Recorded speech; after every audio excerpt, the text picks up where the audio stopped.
নমস্কার বন্ধুরা, আমার চ্যানেলে সবাইকে আবারও স্বাগত জানাই। মহাদেবের আশীর্বাদে আশা করি সবাই ভালো আছেন, সুস্থ আছেন। বন্ধুরা, ঠাকুর ঘর, বাস্তু মতে ঠাকুর ঘর বা ঠাকুরের স্থানে যদি আপনারা এই বিশেষ তিনটি জিনিস রাখেন, আপনাদের সংসারে চরম দরিদ্রতা নেমে আসবে। দরিদ্রতা আস্তে আস্তে সংসার ধ্বংস পর্যন্ত হয়ে যেতে পারে। স্বয়ং শ্রীকৃষ্ণ নানান ধরনের শাস্ত্রের কথা আমাদের কাছে বলে গেছেন, যার ভিত্তি করেই আমাদের ঠাকুর ঘরে এই সমস্ত জিনিস রাখা একদমই উচিত নয়। তো বন্ধুরা, আসুন জেনে নিন কোন কোন জিনিসগুলো আপনাদের ঠাকুর ঘরে বা ঠাকুরের স্থানে রাখবেন না। যদি রেখেও থাকেন অবশ্যই আজই সরান। এই ভিডিওটি পাওয়া মাত্রই শুনেই অবশ্যই সরান। দেখুন বন্ধুরা, এই সব জিনিসগুলো ঠাকুর ঘরে রাখা মানেই আপনাদের সংসারে নেমে আসবে নানান দিক থেকে দরিদ্রতা বা নানানভাবে বাধা বিপত্তি। তার সাথে জানাবো বন্ধুরা, ঠাকুর ঘরে কোন বিশেষ 5টি জিনিস রাখলে আপনাদের সংসারে অর্থের জোয়ার আসবে, টাকা পয়সা রোজগারের পথ প্রদর্শিত হবে, টাকা পয়সা ইনকাম আপনারা সুযোগ খুঁজে পাবেন। কর্মক্ষেত্রেই বলুন বা ছেলে মেয়ের পড়াশোনার ক্ষেত্রেই বলুন, চাকরি ক্ষেত্রেই বলুন, যে কোনো দিকে আপনারা সফলতা অর্জন করতে পারবেন। বন্ধুরা, অবশ্যই বলবো কোন কোন জিনিসগুলো রাখা উচিত নয়। তার আগে শুনে নিন কোন কোন জিনিসগুলো রাখলে ঠাকুর ঘরে আপনাদের সংসার সুন্দরভাবে সচ্ছলভাবে চলবে, অর্থের জোয়ার আসবে, টাকা পয়সা ইনকাম করতে পারবেন। প্রথমেই বলবো বন্ধুরা, প্রদীপের আলো, যার শিখায় অন্ধকার দূর হয়ে আলোকিত হয়। এই প্রদীপের আলোতেই মা লক্ষ্মী দেবীকে বরণ করা হয়। প্রতিদিন সকাল সন্ধে আমরা প্রদীপ জ্বালাই। প্রত্যেক বাড়িতেই আশা করি প্রদীপ থেকেই থাকে, সকাল সন্ধে প্রদীপ জ্বালিয়েও থাকেন। সকালে কেউ সময় না পেলে আশা করি অবশ্যই সন্ধেবেলায় সন্ধে দেখান প্রদীপ জ্বালিয়ে।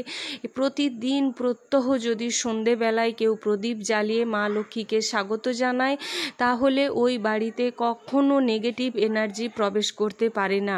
এমনকি সন্ধেবেলায় যদি তুলসী তলায় বা মুখ্য দরজা বা মেন গেটে যদি কেউ প্রদীপ জ্বালিয়ে মা লক্ষ্মী দেবীর উদ্দেশ্যে জ্বালাতে পারেন, ওই গৃহে বলা হয়ে থাকে কখনো অর্থের অভাব দেখা যায় না।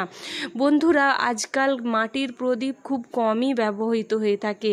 কাঁসা, পেতল বা চিনিমাটি বা অন্যান্য ধাতুর প্রদীপ অনেকেই ব্যবহার করে থাকেন।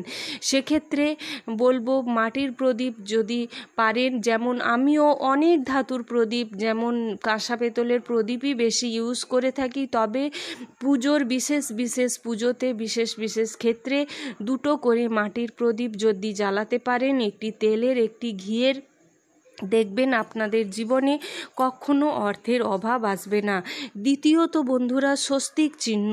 স্বয়ং শ্রীকৃষ্ণ বলেছেন ঠাকুরের স্থানে বা ঠাকুর ঘরে যদি স্বস্তিক চিহ্ন অঙ্কন করা থাকে, এমনকি স্বস্তিক চিহ্ন যদি নাও অঙ্কন করা থাকে, প্রত্যেক বৃহস্পতিবার দিন যে কোনো বৃহস্পতিবার একটু হলুদ গুঁড়োর সাথে ঘি মাখিয়ে স্বস্তিক চিহ্ন অঙ্কন করে তার সাথে কুমকুম বা সিঁদুরের টিপ যদি পরাতে পারেন, দেখবেন ওই গৃহে সমস্ত পজিটিভ এনার্জি বজায় থাকবে, নেগেটিভ এনার্জি দূর হয়ে।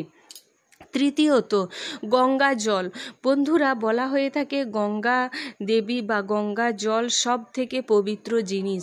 তাই গঙ্গা জল যদি আপনাদের ঠাকুর ঘরে বা আপনাদের ঠাকুরের স্থানে গঙ্গা জল থেকে থাকে, সেই গৃহে বলা হয়ে থাকে পবিত্রতা বজায় থাকে, অর্থাৎ সেই গৃহে নেগেটিভ এনার্জি কখনো আসতে পারে না, সারাক্ষণ পজিটিভিটিতে ভরে থাকে।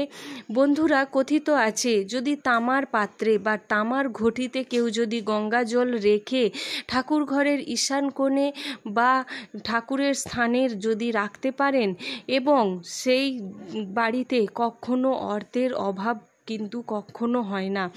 আশা করব বন্ধুরা সকলের বাড়িতেই গঙ্গা জল থেকেই থাকে। যাদের বাড়িতে গঙ্গা জল নেই, দেখবেন অনেক দশকর্মা ভাণ্ডারে কিন্তু গঙ্গা জল কিনতেও পাওয়া যায়। কিনে অবশ্যই বাড়িতে রাখার চেষ্টা করুন। তারপর বন্ধুরা যেই জিনিসটি বলবো তা হলো ঘণ্টা। যে কোনো মন্দিরে দেখবেন ঘণ্টা ছাড়া মন্দির অসম্পূর্ণ, মন্দিরে ঘণ্টা ছাড়া মানায় না। ঠিক তেমনই আপনাদের গৃহেও ঠাকুর ঘরে অন্তত পক্ষে অবশ্যই ঠাকুরের স্থানে ঘণ্টা অবশ্যই লাগাবেন। এরপর দেখে থাকবেন যাদের বাড়িতে লাড্ডু গোপাল থেকে থাকে, জয় গোপাল থেকে থাকে, তাদের বাড়িতে ভোগ নিবেদনের সময় অবশ্যই কিন্তু গরুর ঘণ্টি বাজাতে হয়।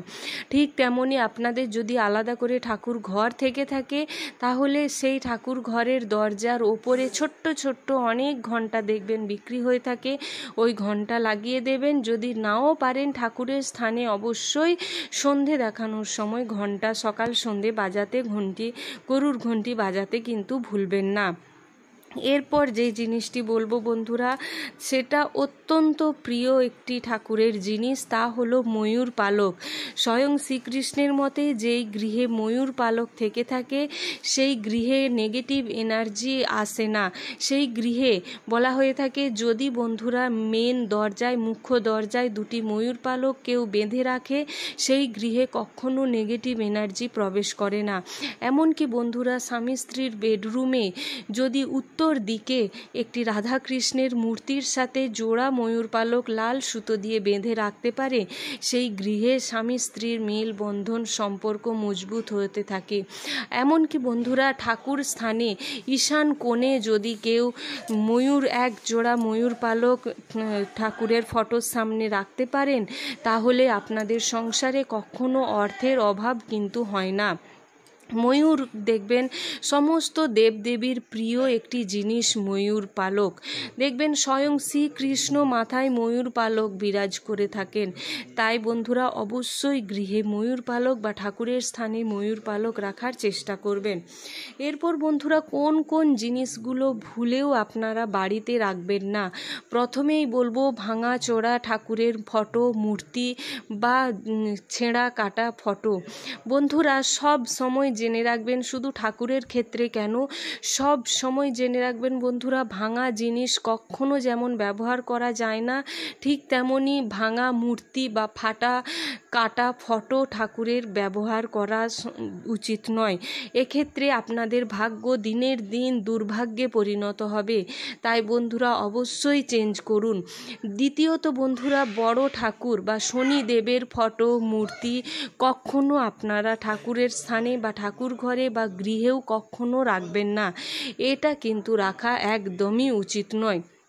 তৃতীয়ত বন্ধুরা একের অধিক ঠাকুর বা ফটোতে আপনারা পুজো করবেন না। যেমন গণেশজির মূর্তি একটার বেশি দুটো রাখতে নেই, ঠিক তেমনি আপনি অনেকগুলো রাখতে পারেন কিন্তু একের বেশি দুটো মূর্তিতে পুজো কখনো করবেন না। এরপর আসি বন্ধুরা লোহার তৈরি জিনিস। লোহার তৈরি জিনিস কখনো আপনাদের ঠাকুর ঘরে বা ঠাকুরের স্থানে রাখা একদমই উচিত নয়। এছাড়াও ধারালো যে জিনিস ছুরি, কাঁচি, বঁটি এই সমস্ত জিনিসও ঠাকুর ঘরে বা ঠাকুরের স্থানে কখনোই কিন্তু বন্ধুরা রাখবেন না। ঠাকুর ঘরে জানি এইসব ব্যবহৃত হয়েই থাকে, ফল কাটার ক্ষেত্রে বা কাঁচি দিয়ে নানান জিনিস কাটার ক্ষেত্রে আপনারা ব্যবহার করবেন, তারপর পুনরায় ওটি আবার ঠাকুর ঘর থেকে সরিয়ে অন্যত্র রেখে দেবেন, ভুলেও ঠাকুরের স্থানে রাখবেন না। এমনকি বন্ধুরা বলা হয়ে থাকে যেগুলোতে আগুন জ্বলে, ডেস লাইট বা ম্যাচিস বক্স বা গ্যাস লাইট, এগুলোও কিন্তু ঠাকুর ঘরে রাখা উচিত নয়। হ্যাঁ, আমরা রেখে থাকি ঠিকই, তাই বলে ধারালো অস্ত্র থেকে কিন্তু দূরেই থাকবেন। এরপর বন্ধুরা অবশ্যই এই জিনিসগুলো মেনে চলুন, আশা করছি আপনাদের কাজে আসবে। আপনাদের বন্ধুরা যদি ভিডিওটি ভালো লেগে থাকে অবশ্যই ছোট্ট একটি লাইক করবেন, সাথে জয় মা লক্ষ্মীর নামে আর শ্রীকৃষ্ণের নামে কমেন্ট করতে ভুলবেন না। আপনার যাকে পছন্দ স্বয়ং শ্রীকৃষ্ণের নামেও হরে কৃষ্ণ বা রাধে রাধে কমেন্ট করতে ভুলবেন না। নতুন বন্ধু যারা আছেন অবশ্যই চ্যানেলটি সাবস্ক্রাইব করে পাশে থাকুন এই ধরনের ছোটোখাটো নিত্য নতুন আপনাদের কাজে লাগার কিছু টিপস বা টোটকা শাস্ত্র মতে পাওয়ার জন্য মনে রাখবেন বন্ধুরা, এই সমস্ত জিনিস আগে আমি নিজে ফলো করি, কিছু উপকৃত হলে তবেই আপনাদের সাথে শেয়ার করি। আশা করছি আপনাদের উপকারে আসবে, আপনাদের কাজে আসবে।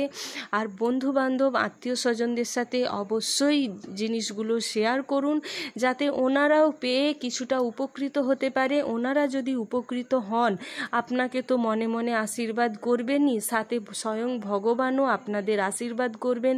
কারোর ক্ষতি তো আপনি করছেন না, উল্টে ভালোই করছেন। এই ভেবে আপনারা শেয়ার করুন, দেখবেন আপনাদের কাজেই আসবে। হরে কৃষ্ণ, রাধে রাধে, জয় শ্রী লক্ষ্মীনারায়ণ।